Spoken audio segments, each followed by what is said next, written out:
I'll never forget those memories from when I was a kid. That giant bandicoot spinning around and breaking all those boxes. He ruined all of our holiday decorations.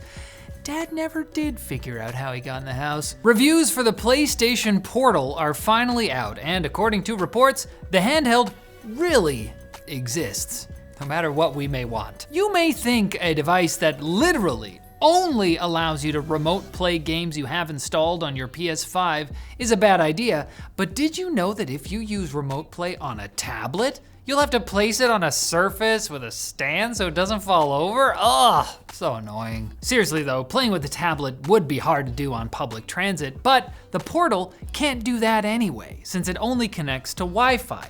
Now having said that, IGN's Portal reviewer had a great time using coffee shop Wi-Fi to stream PS5 games after relocating to a cafe that didn't require them to open a web browser to accept the Wi-Fi terms and conditions because the Portal doesn't have a web browser. It also doesn't have Bluetooth, so if you want wireless audio, you'll need to spend at least $150 on the PlayStation Pulse earbuds or headset when they eventually come out. Somehow, none of this has stopped scalpers from selling Portal pre-orders at almost double the MSRP because they saw the name PlayStation and stopped asking questions there. Sony, why can't you focus on good ideas? Like your patent for a system that would let gamers load up any point in a game regardless of whether they manually saved there or not. Sure, that sounds like something that has already existed in at least a couple Halo games, but at least it's not e-waste. Andy bought one. Why did you buy one? It's sold out. Why? The nominees for this year's Game Awards have been announced, and they're mostly uncontroversial. Cyberpunk 2077 got nominated for the Best Ongoing category, in reference to how its development was ongoing after launch. Best Unfinished. Yeah, like what? And the Game of the Year category is chock full of tremendous games whose studios will politely clap when Baldur's Gate 3 inevitably wins.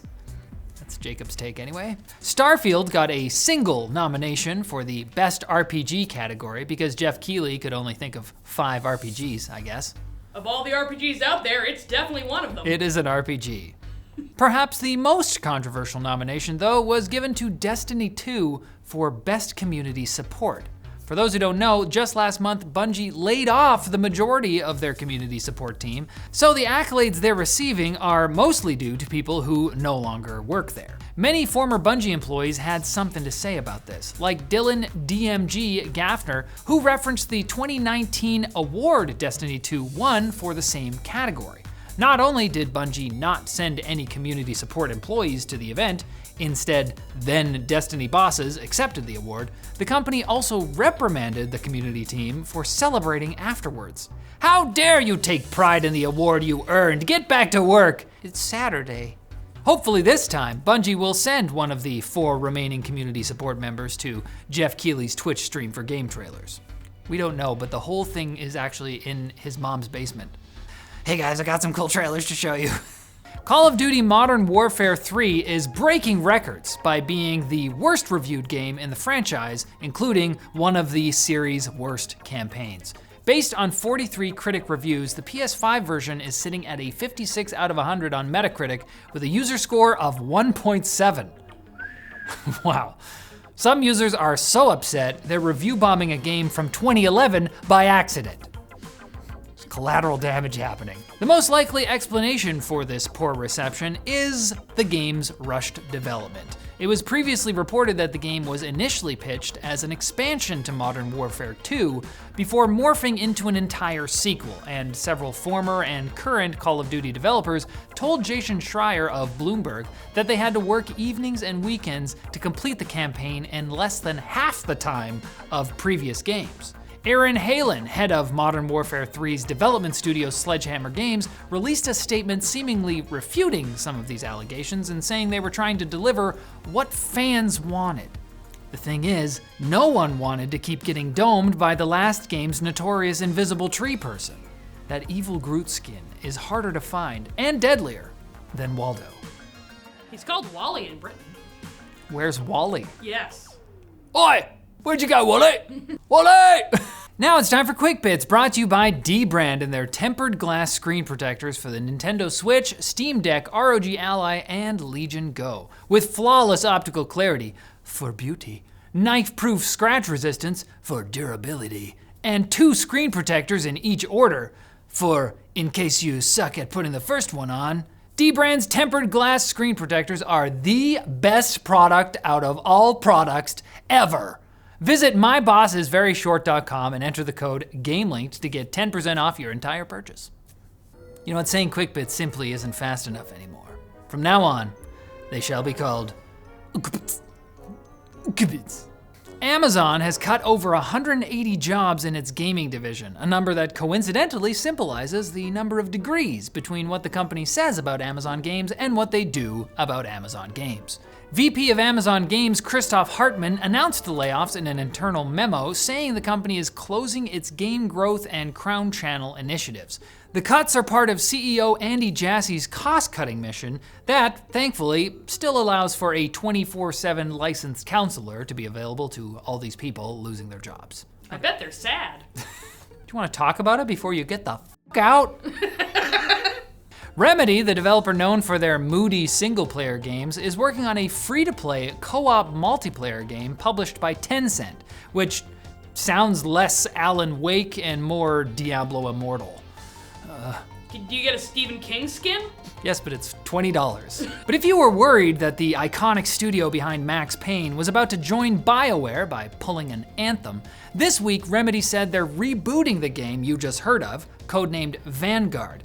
It's Kestrel now, and while it will have co-op, it won't be free to play, it will be a premium game, which is apparently what we're calling normal frickin' games that you pay for up front now. If you didn't know, Remedy also developed the single-player campaigns for Crossfire X, sequel to the most played game in the world, and if they have to do that to fund their actually good games, hey, that's fine with me.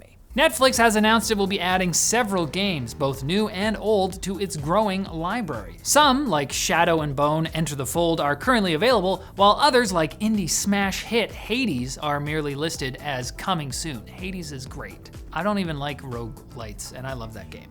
Though when the Netflix version of Hades launches, it will be an iOS exclusive. Oh, what? While Netflix plans to expand their selection, only 2 games so far are available for TV or PC play. The rest are mobile titles, making the platform unsuitable for any game not meant to be played in eye-straining squinto-vision. Oh, it looks amazing.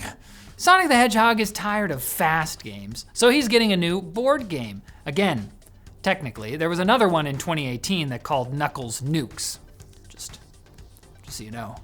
The new game is cooperative, takes 30 to 60 minutes for a match, and can be played by 1 to 4 players, just in case you're a grown man and none of your friends want to play a Sonic the Hedgehog board game with you, for some reason.